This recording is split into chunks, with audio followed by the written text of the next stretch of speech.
Assalamualaikum warahmatullahi wabarakatuh. Berikut kita akan mengulas aplikasi instrumen supervisi pembelajaran ya.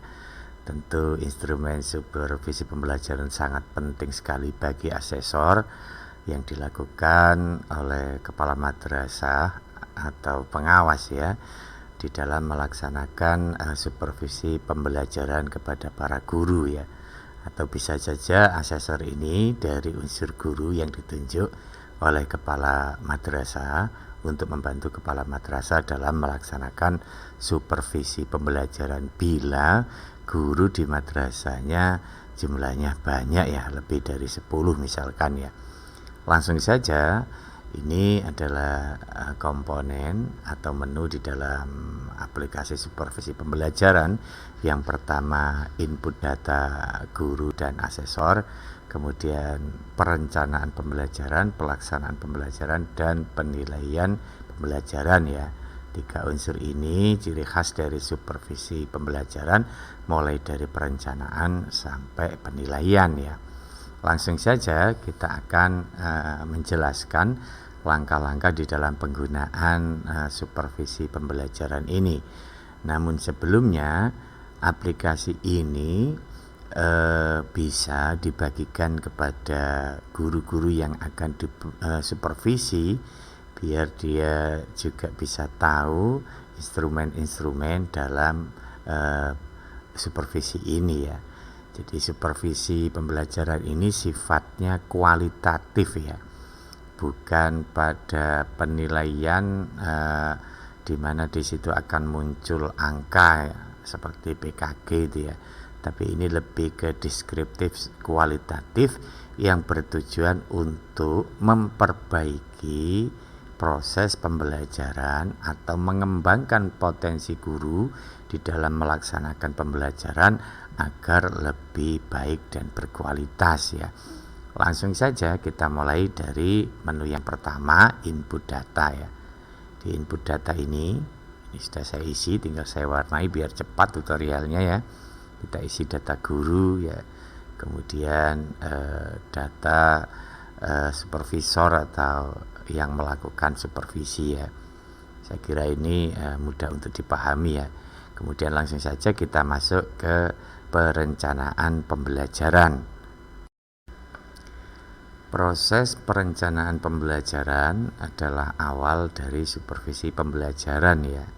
Ini ada aspek yang diamati, kemudian hasil pengamatan dan rekomendasi. Pada aplikasi ini dilengkapi juga adanya penjelasan atau keterangan aspek yang diamati dan bukti fisik pendukung ya. Jadi adanya alat bantu, karena kadang-kadang camat atau pengawas itu perlu untuk mengidentifikasi hasil pengamatan lah, apa yang diisi dari hasil pengamatan dan rekomendasi ini, itu ada alat bantunya atau penjelasan keterangan ya. Misalkan yang pertama, aspek yang diamati.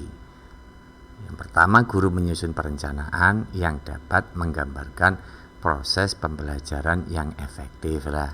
Definisi pembelajaran yang efektif itu apa? Nah, pembelajaran yang efektif itu ada penjelasannya di sini. Pembelajaran yang efektif yaitu pengelolaan pelaksanaan pembelajaran, proses komunikatif, respon peserta didik, dan aktivitas belajar ya. Tentu ini menyangkut pemilihan model, metode, pendekatan, strategi, teknik, sumber belajar, dan media pembelajaran yang dikembangkan nanti di dalam RPP atau di dalam modul ajar kalau istilah kurikulum merdeka ya. Bagaimana cara pengisian agar tepat dan mudah? Caranya seperti ini Bapak Ibu ya. Bisa Bapak Ibu melakukan sebuah pengisian berdasarkan kreativitas dari asesor. Tapi mungkin ini sebagai contoh yang mudah seperti ini. Ini adalah penjelasan, bisa kita copy di sini Bapak Ibu. Kita copy di hasil pengamatan. Oke.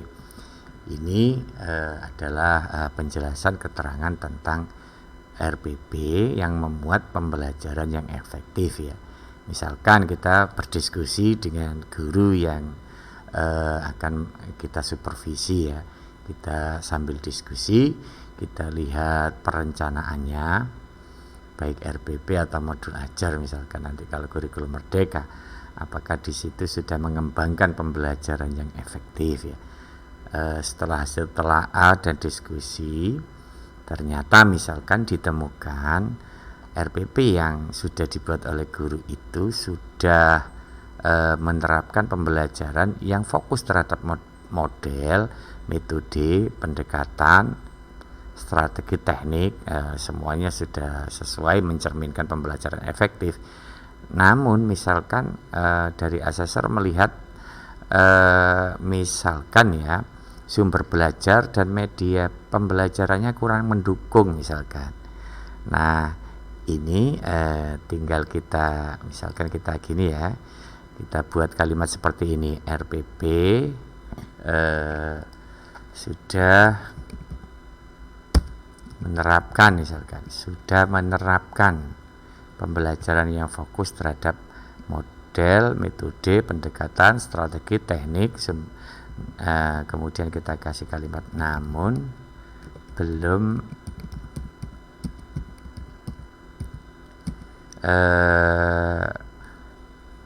memanfaatkan sumber belajar dan media pembelajaran yang efektif misalkan. Oke, ini bisa kita hapus misalkan seperti ini. Kita ganti huruf kecil ya, seperti ini ya. Ini hanya sekedar contoh ya. Kemudian rekomendasinya berarti nanti dituliskan RPP perlu memanfaatkan misalkan tadi sumber belajar dan media pembelajaran yang mendukung pembelajaran yang efektif ya. Ini adalah sekedar contoh ya untuk mengisi dari hasil pengamatan dan juga rekomendasi ya, berdasarkan penjelasan yang ada di sini ya. Karena kadang-kadang ya kita tidak begitu detail mengetahui indikator dari pembelajaran yang efektif itu apa ya. Ini sekedar contoh ya, tentu bisa dikembangkan oleh Bapak Ibu asesor atau yang melakukan supervisi pada guru ya. Ini contoh akan berlaku pada aspek yang lain ya, seperti itu ya, dengan memanfaatkan penjelasan dan keterangan di sini. Kita isi, ini sudah saya isi, tinggal saya warnai biar cepat ya. Jadi nanti hasilnya seperti ini Bapak Ibu ya. Misalkan ini perlu memanfaatkan atau perlu dilengkapi juga enggak apa-apa ya. Oke, ini sekedar contoh ya. Ini juga akan berlaku pada aspek-aspek yang lain, cara pengisian dari hasil pengamatan dan rekomendasi ya. Kemudian di sini ada tindak lanjut hasil supervisi ya, perlu dilakukan pengembangan dan penyempurnaan RPP sesuai dengan hasil rekomendasi ya. Ini yang pertama di perencanaan ya. Tentu ini sifatnya sangat deskriptif ya, kualitatif di mana dari proses perencanaan ini diharapkan RPP yang dibuat guru bisa lebih baik ya sebelum dilakukan proses pelaksanaan pembelajaran ya. Oke, untuk perencanaan selesai. Kemudian kita masuk tahap yang kedua yakni pelaksanaan pembelajaran. Kita klik pelaksanaan pembelajaran ya. Sama seperti tadi, ini ada aspek yang diamati, hasil pengamatan dan rekomendasi. Sebelah kanan ada penjelasan, ini sudah saya isi ya biar tutorial ini cepat ya. Ini kita sekali lagi mengisi hasil pengamatan ini bisa memanfaatkan penjelasan keterangan yang ada di sebelah kanan ya. kita isi seperti pada proses perencanaan tadi ya. Ini bisa dilaksanakan pada saat guru melakukan pembelajaran di dalam kelas ya. Kemudian supervisor atau orang yang melakukan supervisi melakukan pengamatan sekaligus memberikan sebuah hasil pengamatan di sini. Yang nanti hasil pengamatan ini juga akan didiskusikan dengan guru ya. Sekali lagi ini bukan penilaian kuantitatif tapi kualitatif untuk memperbaiki proses pembelajaran yang dilakukan oleh guru ya. Setelah kita isi semua hasil supervisi pada proses pelaksanaan pembelajaran, lanjut kita ke proses yang terakhir yakni proses penilaian ya.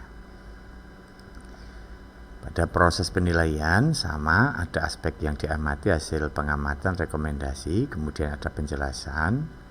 Kemudian yang tak lupa dalam aplikasi ini juga ada bukti fisik pendukung ya, yang bisa diminta oleh asesor kepada guru yang kita supervisi ya.